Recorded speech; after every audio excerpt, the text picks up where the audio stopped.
Boa noite.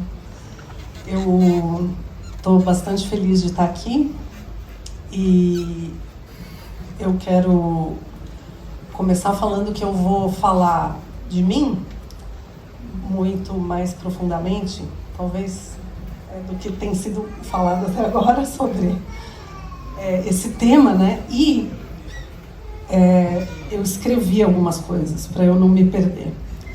E aí eu fiquei pensando que eu gostaria de falar sem ficar olhando o que eu escrevi, mas aí eu lembrei do escritor moçambicano Mia Couto. Não sei se vocês viram, há 10 anos atrás, isso foi há 10 anos atrás, que ele disse que ele não é capaz de falar livremente por 7 minutos, eram 7 minutos que ele tinha, para ler um texto que ele... E então ele iria ler um texto que ele escreveu, o texto se chamava Morar o Medo.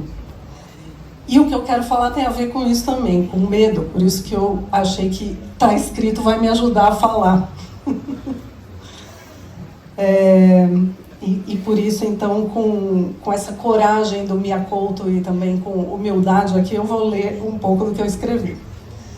Então, eu quero começar fazendo uma confissão aqui para vocês, confessando algo que é desafiador, que eu já vivi um período da minha vida, bem grande, na verdade, em que eu estava tão desconectada de mim mesma que eu nem sabia quem eu era. Então, eu não sabia o que eu precisava, eu não sabia o que eu sentia, eu não sabia o que era importante para mim. E essa desconexão era tão profunda que aparecia até em coisas mais simples. Tipo, eu tinha dificuldade até de escolher o sabor de um sorvete. Eu não sabia se eu queria morango, chocolate, e aquilo parecia um drama, eu travava, e parecia uma missão impossível. E isso era um sintoma de alguma coisa bem maior, que, na verdade, eu entendo que eu tinha perdido o acesso a mim mesma, a minha própria voz. E, fazendo um parênteses agora, isso tem a ver com o que está sendo falado aqui, né? Como, às vezes, a sociedade ou os ambientes onde a gente está não contribuem para a gente se conectar com a gente mesmo, mas contribuem para o contrário, né? Para as pessoas se desconectarem delas mesmas. Então, eu vivia nessa desconexão comigo mesma. E eu não tinha conflitos na minha vida. Não porque eu era tranquila ou porque eu estava tudo bem comigo, mas porque eu fugia de conflitos. Eu morria de medo de conflitos. E eu tinha medo de ser vista de verdade, né? Eu tinha medo de desagradar, de perder relações. E nesse processo, na verdade, eu fui me perdendo de mim mesma.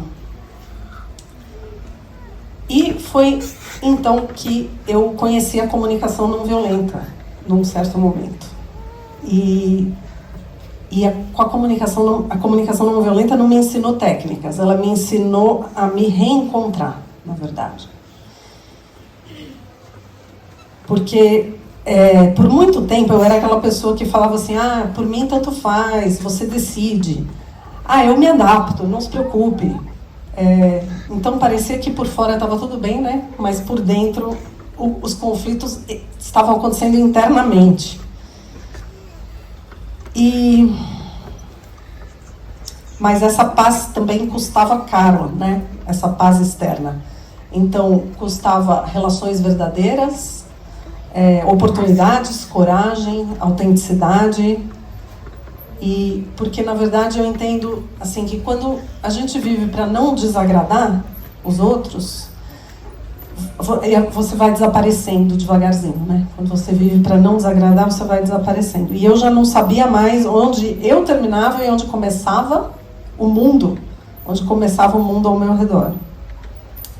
E quando eu comecei a estudar comunicação não violenta, eu achei que eu ia virar uma versão mais zen de mim mesma ainda, mas não foi isso que aconteceu. O que aconteceu foi exatamente o contrário. Eu comecei a ter mais conflitos. E aumentaram, porque eu comecei a aparecer mais, eu comecei a assumir posição, a nomear as minhas necessidades, a falar do que eu estava sentindo, a parar de agradar o tempo inteiro.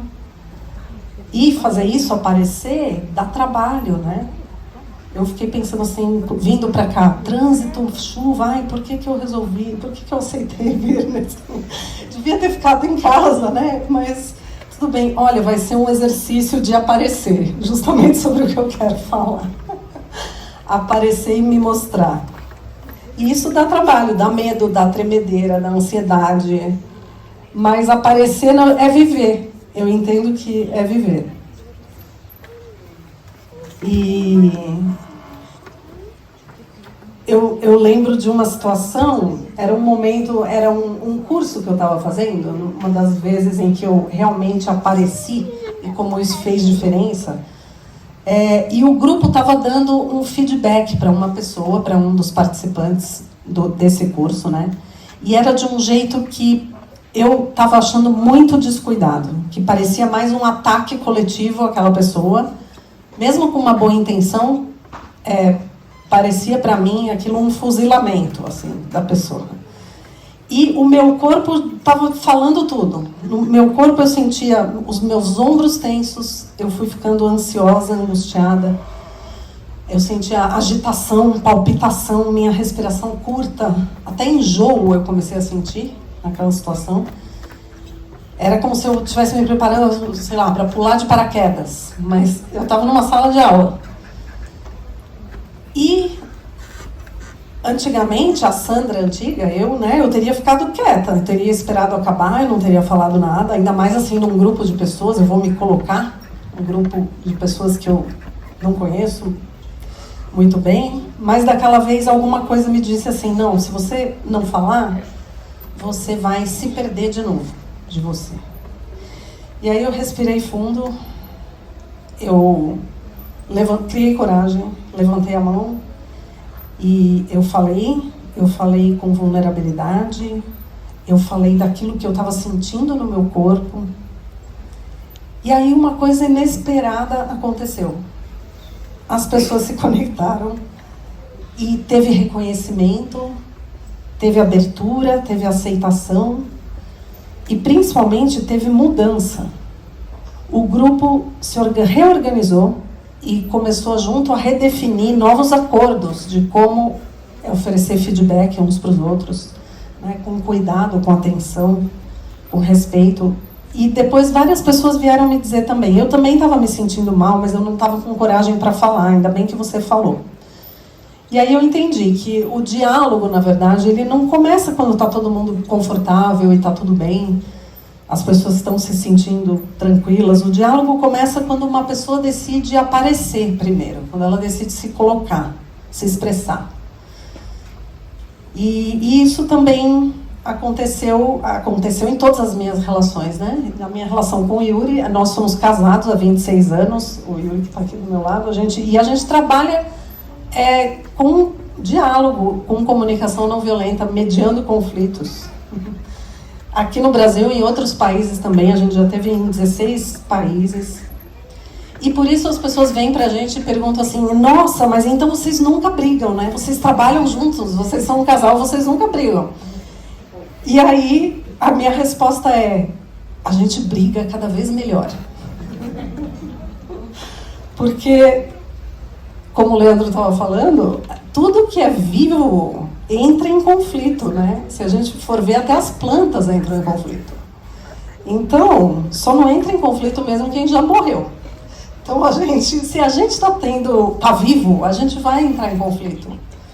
E com a gente mesmo, internamente, se eu quero lá decidir que sorvete eu vou tomar, isso é um conflito já. E a gente entra em conflito uns com os outros, porque as pessoas são diferentes, né? O conflito, ele é só a vida pedindo ajuste. E é o diálogo onde esse ajuste acontece, né? Então, a comunicação não violenta, ela me deu ferramentas, e deu ferramentas para nós dois, né? Como casal e também trabalhando juntos, para atravessar conflitos. E sem nos perdermos um do outro e também sem nos perdermos de nós mesmos, cada um de si, né? Casamento também não é ausência de conflito, é presença de diálogo, né? Como qualquer relação. E hoje, então, eu vejo o conflito assim, como um sistema vivo de feedback E é assim que as pessoas, as famílias, equipes, comunidades, elas se ajustam, elas têm essa possibilidade de se ajustar. E conflito não é, então, ruptura, né? Ele é oportunidade, é a vida pedindo passagem. E depois, então, de tanto tempo vivenciando a comunicação não violenta, eu entendi que o diálogo é essencial para manter a vida no mundo, para manter a vida humana viva, né? O diálogo é o que permite ajustar as relações, revelar aquilo que não está sendo visto, pertencer, reconstruir, cuidar.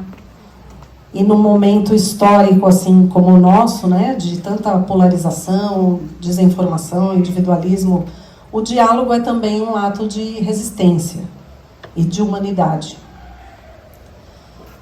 Então, hoje eu sei que o maior conflito para mim não era com sorvete, nem com os outros, né, nem com o Yuri. Meu maior conflito era comigo mesma. E aprender a me escutar, me posicionar, aparecer, mesmo com medo, é talvez o ponto principal aqui. E eu quero, então, terminar deixando aqui para vocês uma pergunta, que é essa, né? O que está pedindo para ser dito na sua vida? E o que poderia mudar se você dissesse isso? O que você acha que poderia mudar? Antes de derreter tudo, igual o sorvete. Obrigada, gente.